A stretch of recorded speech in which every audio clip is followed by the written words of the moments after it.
आज दोन आमदार जे आहेत ते वेगळे कपडे परिधान करून आले आहे आणि अ ब क ड वर्गीकरण लागू करा असं त्यांनी संपूर्ण परिधान केलेले आहे कपडे. काय नेमकी आपली मागणी आहे अमितजी त्याबाबत?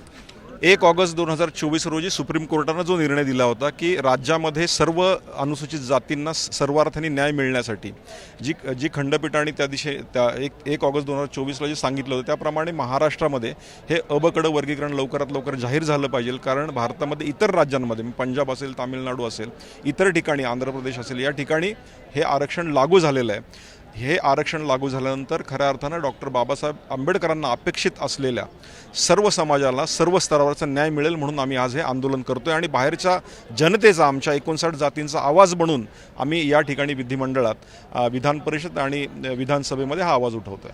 अंतपूर्वी जे आपण पण आला आहेत, जसे आत्ता पण हे पोशाख परिधान करून आलेले आहे, आपण पण ही मागणी लावून धरणार आहे? निश्चितपणे लावून धरणार आहोत. आम्ही ही मागणी मागे मुख्यमंत्री महोदयांच्या हा विषय निदर्शनास आणलेला होता आणि त्याबद्दल मुख्यमंत्री साहेब फडणवीस साहेब अतिशय पॉझिटिव्ह आहेत. निश्चितच हा विषय लवकरच मार्गी लागेल याची आम्हाला खात्री आहे.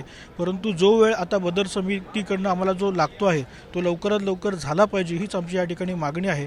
निश्चितपणे या येत्या काळामध्ये 59 जातींना या माध्यमातून न्याय मिळेल याची आम्हाला खात्री आहे. आपण बघू शकतो दोन आमदार जे आहेत ते अ ब क ड उपवर्गीय वर्गीकरण लागू करा या मागणी करता दोन आमदार हे सगळे ते विधान भवनात परिसरात पोहोचले आणि सगळ्यांचं लक्ष वेधण्याचा प्रयत्न करतात. झी मीडियासाठी व्हिडिओ जर्नलिस्ट रत्नशील सातपुतेसह अमर काणे, नागपूर.